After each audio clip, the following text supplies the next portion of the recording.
The year is 1789. A newly formed nation, the United States of America, takes its first tentative steps. The Founding Fathers, faced with the daunting task of building a nation from scratch, grappled with numerous challenges. Among them was the crucial question of how to raise revenue for the fledgling government. The answer, they decided, lay in tariffs. The Tariff of 1789, the second law passed by the First Congress, marked the beginning of America's long and tumultuous relationship with tariffs. This act imposed a flat tariff, ranging from 5 to 15%, on all imported goods. The primary purpose of this tariff was simple: to generate revenue for the government. These funds were essential for running the government, paying off debts incurred during the Revolutionary War, and establishing national credit. The significance of the Tariff of 1789 extended beyond its revenue-generating purpose. It represented a bold statement of economic independence. By imposing tariffs, the young nation declared its intention to nurture its industries and reduce reliance on foreign powers. This act, therefore, laid the foundation for America's future economic policies and set the stage for a nation striving for self-sufficiency. However, the seeds of a contentious debate were sown. The issue of tariffs would become deeply intertwined with American politics, shaping the nation's economic and social fabric for centuries to come. As the 19th century unfolded, the debate over tariffs intensified, becoming a defining characteristic of American political discourse. Two opposing schools of thought emerged: protectionism and free trade. Each side passionately defended its stance, shaping the nation's economic policies and influencing the lives of ordinary Americans. Advocates of protectionism, led by figures like Alexander Hamilton, believed in using tariffs to safeguard American industries from foreign competition. They argued that tariffs were essential for nurturing nascent industries, protecting American jobs, and fostering economic independence. By making imported goods more expensive, tariffs would encourage consumers to buy American-made products, thereby stimulating domestic production and creating jobs. On the other side stood the proponents of free trade, who argued that tariffs hindered economic growth and harmed consumers. They believed in the principles of laissez-faire economics, advocating for minimal government intervention in the market. Free traders argued that tariffs artificially inflated prices, reducing consumer purchasing power and limiting access to a wider variety of goods. They also contended that tariffs invited retaliation from other nations, leading to trade wars that harmed all parties involved. This ideological battle between protectionism and free trade played out in the halls of Congress, in the pages of newspapers, and in the everyday lives of Americans. North and South, Medley. The year 1828 witnessed a pivotal moment in the history of American tariffs: the passage of the Tariff of Abominations. This act, which significantly raised tariffs on imported manufactured goods, ignited a firestorm of controversy and pushed the nation to the brink of disunion. The Tariff of 1828 was a product of complex political maneuvering and sectional interests. Northern industrialists, eager to protect their burgeoning industries from foreign competition, lobbied heavily for higher tariffs. Southern planters, on the other hand, vehemently opposed the tariff, arguing that it unfairly benefited the North at their expense. The South, heavily reliant on imported manufactured goods, bore the brunt of the tariff's impact.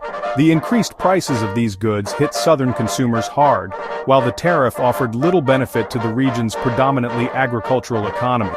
This disparity fueled resentment towards the North and intensified sectional tensions.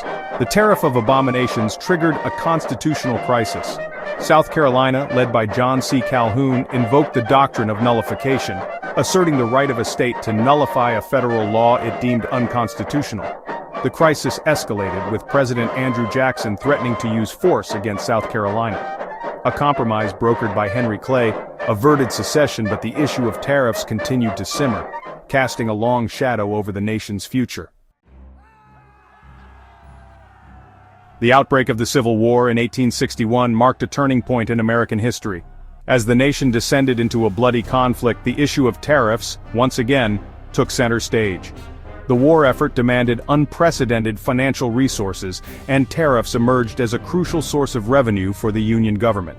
In 1861, Congress passed the Morrill Tariff, which significantly raised tariff rates on a wide range of imported goods. The primary purpose of this act was to generate revenue to fund the Union war effort. The moral tariff, along with other wartime measures such as income taxes and the issuance of paper money, helped to finance the Union Army and sustain the North's war effort. The Confederacy, on the other hand, faced a severe financial disadvantage. Lacking the industrial base and financial resources of the North, the Confederacy struggled to fund its war effort. The Confederate government imposed its own tariffs, but these measures proved insufficient to meet the demands of the war. The Civil War had a profound impact on the trajectory of American tariffs. The war's impact on tariffs was significant, shaping the nation's economic policies for decades to come. Section 5. The Gilded Age and the Rise of Big Business Tariffs as a Tool for Industrial Growth. The decades following the Civil War witnessed an unprecedented period of industrial expansion in the United States. This era, often referred to as the Gilded Age, saw the rise of powerful corporations, the growth of cities, and the transformation of the American economy. Tariffs once again played a pivotal role in shaping this transformative period. The Republican Party, which dominated national politics during this era, strongly advocated for protectionist tariffs. They believed that tariffs were essential for protecting American industries from foreign competition, fostering economic growth, and creating jobs. Republican administrations such as those of Ulysses S. Grant, Benjamin Harrison, and William McKinley enacted a series of tariffs that kept rates high. The McKinley Tariff of 1890, named after future President William McKinley, epitomized the protectionist spirit of the Gilded Age. This act raised tariffs to their highest level in American history, averaging nearly 50% on dutiable goods. The McKinley Tariff and other protectionist measures had a significant impact on the American economy. They contributed to the growth of American industries, particularly in manufacturing, and helped to protect American jobs from foreign competition. However, these tariffs also had their critics. Farmers, who often faced high prices for manufactured goods, resented the tariffs. Consumers, too, felt the pinch of higher prices for imported goods. Section 6. The Progressive Era and the Quest for Tariff Reform. A nation grapples with inequality. The turn of the 20th century ushered in the Progressive Era, a period marked by social activism, political reform, and a growing awareness of the inequalities that plagued American society. Tariffs, long a source of political and economic controversy, became a target of Progressive-era reformers.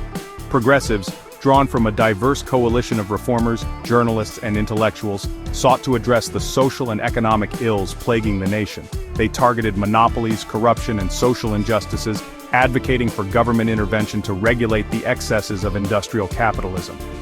Tariff reform emerged as a key component of the progressive agenda. Progressives argued that high tariffs, while benefiting industrialists and their workers, came at the expense of farmers and consumers.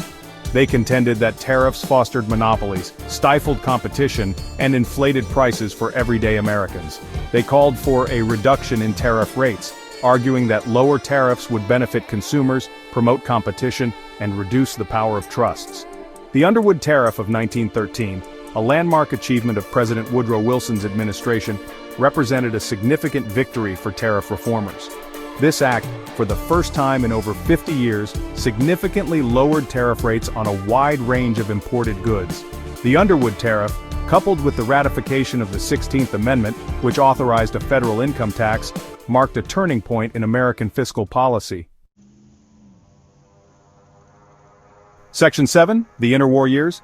From Protectionism to the Great Depression. The period between the two world wars witnessed dramatic swings in American tariff policy as the nation grappled with the economic challenges of a rapidly changing world.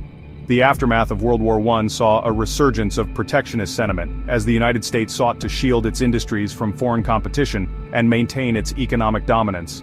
The Fordney-McCumber Tariff of 1922 embodied this protectionist impulse. This act, passed by a Republican-controlled Congress and signed by President Warren G. Harding, raised tariffs on a wide range of imported goods, particularly agricultural products.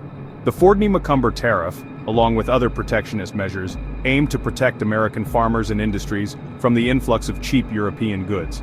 However, the Hawley-Smoot Tariff of 1930 proved to be a colossal blunder. This act, passed in the midst of the Great Depression, raised tariffs to their highest levels in American history. The Hawley-Smoot tariff, widely regarded as one of the most protectionist tariffs in American history, had a devastating impact on the global economy. It triggered retaliatory tariffs from other nations, leading to a sharp decline in international trade. The Hawley-Smoot tariff, while not the sole cause of the Great Depression, exacerbated the economic downturn by stifling international trade and contributing to a global economic contraction. The experience of the 1930s served as a cautionary tale about the dangers of protectionism and the importance of international cooperation in the face of economic challenges. Section 8. The Post-War Era, a New World Order and the Rise of Free Trade. The aftermath of World War II ushered in a new era in international relations and global trade. The United States, emerging from the war as a global superpower, embraced a new foreign policy vision centered on international cooperation and the promotion of free trade. The General Agreement on Tariffs and Trade, or GATT, signed in 1947, marked a significant step towards a more open and rules-based trading system. GATT provided a framework for negotiating tariff reductions and resolving trade disputes among member nations. The GATT and its successor organization, the World Trade Organization, played a crucial role in reducing tariffs, liberalizing trade, and fostering global economic growth in the post-war era. The United States, under both Democratic and Republican administrations, actively participated in GATT negotiations, seeking to lower trade barriers and promote free trade. American policymakers recognized that a more open and integrated global economy would benefit American businesses and consumers. Section 9. The 21st Century, a Resurgence of Protectionism. As the 21st century unfolded, the global trading system faced new challenges and uncertainties. The rise of China as an economic powerhouse, the growth of global supply chains, and the persistence of trade imbalances created new tensions and led to calls for a reassessment of trade policies. In the United States, the election of Donald Trump in 2016 marked a distinct shift in trade policy.